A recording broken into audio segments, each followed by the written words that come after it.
Hi, this is Chris Bentson, and it's time for another Resource Minute.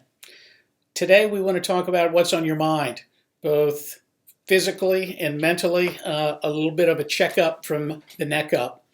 I love this picture because it's so true for me. Sometimes the heaviest burdens we do carry are the thoughts in our heads, and so I want to think about some physical attributes that we need to keep track of to stay healthy and how those might relate to our practice.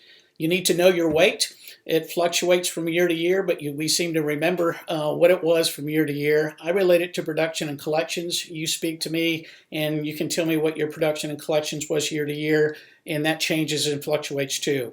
Generally, as adults, we gain 1 to 2 pounds a year. Let's watch that as we get older. Blood pressure. This has to do really, I think, when I think about things in a practice setting, how efficient is your practice? Are there bottlenecks in places that there shouldn't be bottlenecks? And can we relieve the pressure in the practice to make us more efficient and get rid of those bottlenecks? You need to know your blood pressure. Make sure you do. Cholesterol is the next one. We know that there's total cholesterol, good and bad cholesterol. I relate this as I think about a practice to new patient exam calls and exams. We need to have the smallest amount of friction possible as people enter the practice. We talk to them on the phone, we move them to an exam, and ultimately to a start. And let's monitor our cholesterol as well. Resting heart rate.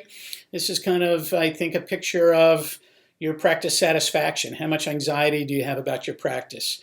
And I often ask the question, on a 1 to 10, how would you rate your satisfaction with you as a practice owner or practice doctor?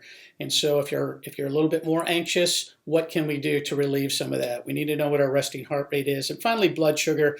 Some of you know that, some of you don't. 1 in 10 adults in the United States are diabetic. 90% of those is because we eat too much and we become obese. And so let's watch our weight. Let's know what our blood sugar is. And I think that relates to systems. Do you have a structure and a repeatable, reliable set of things, or do you more kind of binge on process in your practice and then don't really follow up and check up on things, and then you have to do it again and it's more chaotic. So some things about our physical health that we need to know, how they relate, I think, as a way to remember them in your practice. And if you're feeling some anxiety, here are some things that work for me. I just am starting my 5th year with a trainer. We meet 3 times a week and do some exercise together. He's taught me many of these other techniques. You probably have your own set of tools, but take care of yourself. It's an interesting year, and it's important for you to take care of yourself so you can take care of your practice. That's the Resource Minute, and we thought you'd want to know.